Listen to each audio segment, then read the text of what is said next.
আপনার আইফোন থেকে অ্যান্ড্রয়েডে একটি ছবি বা ভিডিও পাঠানো খুবই জরুরি দরকার। কিন্তু সমস্যা হলো ভাই, আইফোন থেকে অ্যান্ড্রয়েডে ছবি বা ভিডিও পাঠানো যেমন ঝামেলা তেমনই সময় লাগে, আবার অনেক সময় ফাইলের কোয়ালিটিও অনেকটা নষ্ট হয়ে যায়। আমরা সাধারণত আইফোন থেকে অ্যান্ড্রয়েডে কোনো ছবি বা ভিডিও আনতে চাইলে ব্লুটুথ বা হোয়াটসঅ্যাপ ব্যবহার করি, কিন্তু এতে আমাদের অনেক ঝামেলায় পড়তে হয়। যেমন ব্লুটুথে ফাইল বা ছবি আদান প্রদান করলে অনেক সময়ের দরকার হয়, আবার হোয়াটসঅ্যাপে আদান প্রদান করলে ইন্টারনেটের দরকার হয়, তেমনি সময়ও লাগে। আবার অনেক সময় ছবির রেজুলেশনও কিছুটা নষ্ট হয়ে যায়, যদিও আমরা ডকুমেন্ট করেই ব্যবহার করি, তবুও ফাইল অরিজিনাল ফাইলের মতো মনে হয় না। কিন্তু এখন থেকে আপনি চাইলে মুহূর্তেই যে কোনো ফাইল বা ভিডিও বা ফটো আইফোন থেকে অ্যান্ড্রয়েডে বা অ্যান্ড্রয়েড থেকে আইফোনে শেয়ার করতে পারবেন, একদম নিমিষেই বা মুহূর্তেই। এতে আপনার সময়ও বাঁচবে এবং আপনার ইন্টারনেটের খরচও বাঁচবে। আর তাই দেখাবো আজকের ভিডিওতে। তাই ভিডিওটি খুবই গুরুত্বপূর্ণ, সম্পূর্ণ ভিডিওটি দেখার অনুরোধ রইল, এবং ভিডিওটি ভালো লাগলে অবশ্যই একটি শেয়ার করে দিবেন। এবং আপনি যদি আমার চ্যানেলটি এখন পর্যন্ত সাবস্ক্রাইব করে না রাখেন, অবশ্যই চ্যানেলটি সাবস্ক্রাইব করার রিকোয়েস্ট থাকবে। তো চলুন জেনে নেওয়া যাক কিভাবে আইফোন থেকে অ্যান্ড্রয়েডে এবং অ্যান্ড্রয়েড থেকে আইফোনে চোখের নিমিষেই ছবি, ভিডিও বা ফাইল আদান প্রদান করবেন। তার জন্য আমি আমার মোবাইল স্ক্রিনে এসে চলে যাব অ্যাপ স্টোরে। অ্যাপ স্টোরে এসে সার্চ বারে গিয়ে সার্চ করব ব্লিপ।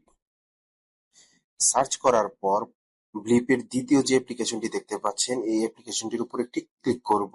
এরপর এই অ্যাপ্লিকেশনটিকে ডাউনলোড করে নিব। তো আমাদের অ্যাপ্লিকেশনটি ডাউনলোড করা হয়ে গেলে এরপর ওপেন অপশনে একটি ক্লিক করব। এরপর ওয়ান অ্যান্ড মোবাইল এই অপশনটি সিলেক্ট করে দিব।